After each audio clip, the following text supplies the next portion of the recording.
If you watch The Real Housewives of Beverly Hills, then you already know many of the juicy details involving the rise and fall of this once high-powered couple. But if you don't watch the show, I wanted to give you the rundown on what exactly this former couple is being accused of, and why there's a chance both of them could be put behind bars for their actions. I'm Mackenzie, and let's get into all the details, but first make sure to subscribe if you're new here and you want to see more. Everything with this scandal started when Erika suddenly filed for a divorce on November 3rd of 2020. The move was incredibly shocking to not only the world, but to Erika's close friends, as she never spoke of any problems in her marriage. In a statement, she said, quote, "After much consideration, I have decided to end my marriage to Tom Girardi. This is not a step taken lightly or easily. I have great love and respect for Tom and for our years and the lives we built together. It is my absolute wish to proceed through this process with respect and with the privacy that both Tom and I deserve. I request others give us that privacy as well." So the first thing to be sorted out in the divorce was money. Erika requested that Tom pay her spousal support as well as pay her legal fees for the split. This was even more interesting because Erika did not sign a prenup when she got married. However, with a lawyer as powerful as Tom, he could easily work around having to give Erika anything. Things started to pick up around December 2nd of 2020 when old clients of Tom's started to come forward claiming that he did not pay them their settlement fees. Specifically, families from the Lion Air Flight JT610 crash victims, whom Girardi had represented, alleged that he, his firm, and Erika Jayne owed tens of millions to these families. A lawsuit was even filed by the families against both Tom and Erika, claiming that the couple stole the money to keep up their lavish lifestyle. The suit said in part, quote, "To keep up their celebrity status, Tom and Erika must project a public image of obscene wealth at all times and at whatever the cost. As a result, the most erroneously, Tom has resorted to embezzling the proceeds of settlements that should have been directed to his clients." It also alleged that the couple's divorce could just be a sham to try and protect some of the money that these lawsuits are hoping to get. Only a month after all this legal drama, in January 2021, Tom's very successful law firm Girardi was forced into bankruptcy because creditors claimed that the firm was not paying back their loans. At the same time, Girardi's former business partner, RHOBH, filed a lawsuit against him, along with Wells Fargo. All these suits were in pursuit of money that Girardi allegedly owed these people, but at the same time, Tom admitted that he was broke, and that things with the firm were so bad that he hadn't taken a salary from it for years. On March 9th, the California Bar Association stripped Girardi of his law license, the New York Post reported. Erika then got involved again, as on July 14th, papers were filed claiming that Jayne and her companies owed the firm $25 million. This was apparently because $25 million had gone into an LLC belonging to Erika Jayne that was never repaid. But that's not all. The couple did not only deal with legal and money problems, apparently there was also cheating going on. Around this time is when Erika exposed that Tom had been cheating on her for the last few years of their marriage. Erika posted on her Instagram proof that Tom was having an affair with a California judge. In that post, Erika wrote, quote, "She was sleeping with my husband Tom Girardi, and he was paying her Saks bill and paying for her plastic surgery." As of now, it feels like more and more has been coming out alleging that Tom was a thief and he was doing incredibly shady things behind the scenes with his law business, while his wife painted their perfect and lavish life on The Real Housewives of Beverly Hills, making the optics of the whole situation even worse. Now let's get into the more suspicious things about this whole situation that are making some think that Erika did have a part in all of this. Firstly, Erika has stated multiple times that she did not divorce Tom because of all his legal troubles, and she had no idea about any of this shady stuff. However, it's been exposed by the LA Times that she was called to testify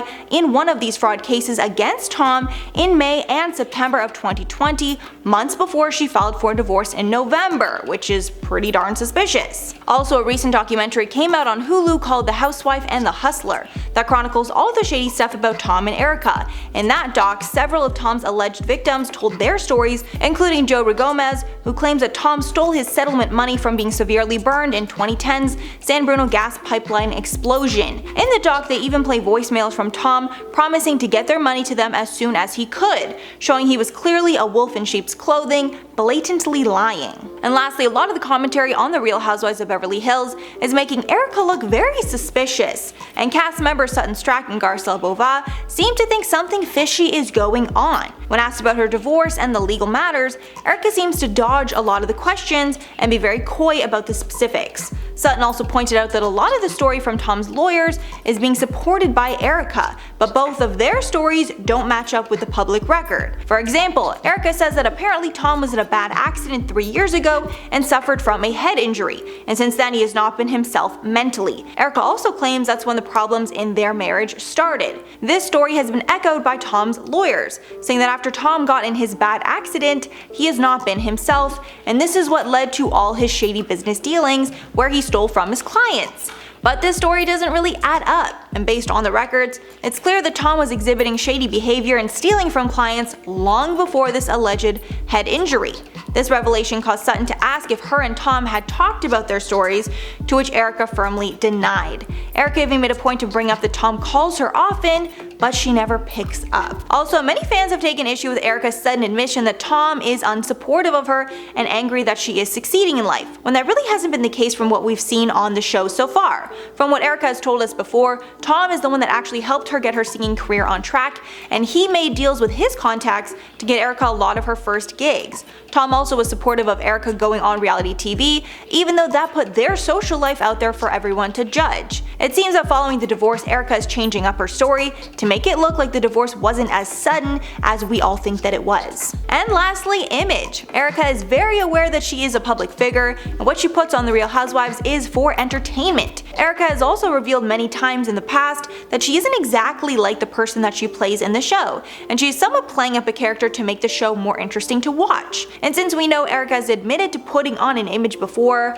I guess what could be stopping her now? Is it possible she's in cahoots with Tom and they are both carefully crafting their images to avoid jail time? This is especially the case of Tom, who went from being a high-powered lawyer to now being under the care of a conservatorship because he is allegedly not being able to care for himself anymore. Is it really possible he went from being sharp as a tack to essentially mentally incapable in just a matter of months? Coincidentally, the exact same time that he's getting slammed with all these lawsuits. A little suspicious. All in all, I do think there is something fishy going on here, and a lot of the questions still need to be answered by the former couple.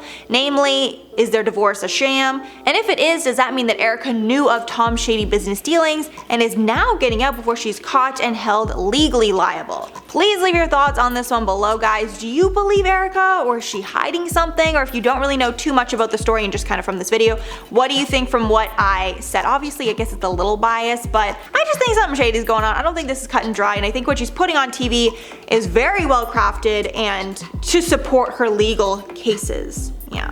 But before I go, I'm gonna shout out some comments from my video on the influencer that spread COVID. Rhonda's Craft Obsession says, "I'm horrified. Does her grandbaby have symptoms? How can anyone be so irresponsible?" So I was thinking of that. So it feels like if the mother is out, doing all these things, then she's also might be infecting, not only her daughter, but her daughter's children. Yeah, her new grandchild. So very irresponsible if she knew this and is hanging around all her family. Seems very odd. And Panda Chan said, "It should count. It's the same as sending your kid to school knowing they had COVID." Yes, that just happened. Where was that, in America somewhere? Yeah, that definitely is not cool, and that should not be allowed. If you cannot just go infect literally all the kids in your kid's class because you don't want to deal with it. It's a pandemic. You have to. The Raptors fangirl said, "Way to conflict with yourself. She describes us as post-pandemic yet acknowledges how it's spreading rapidly. We are not post-pandemic. Choose your words wisely."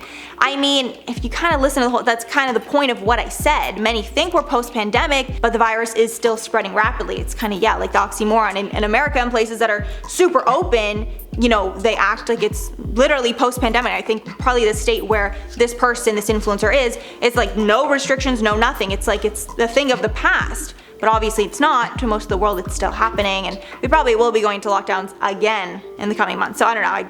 That's my interpretation of the sentence. Anyway, that's all for the video, guys. Thanks so much for sticking around if you made it all the way here. If you liked the video and you want to see more, make sure to like and subscribe to the channel below. I've been your host, Mackenzie Smith. Make sure to check us out on social media, and I'll catch you all in the next one.